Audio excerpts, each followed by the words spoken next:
Hello guys, welcome back to my YouTube channel. Please do not forget to subscribe to the channel and like the video. Coming up on Umkhokha on Monday, I shall remind you of your sins. The council learned of the lie about the night Zamkolo was born.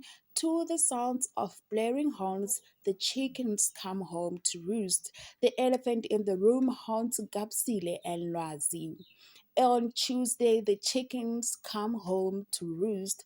Gapsile continues acting like a good daughter, but Ntombi is onto her. Siphamandla and Mabusi make big plans for their future.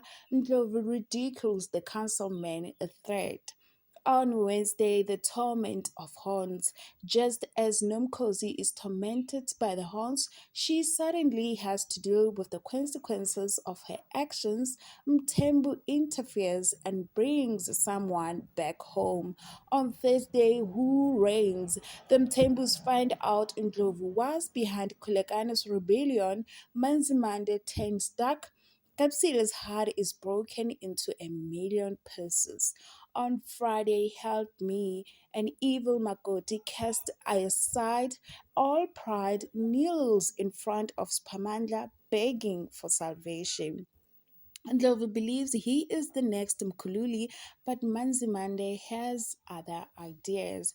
Thank you for watching.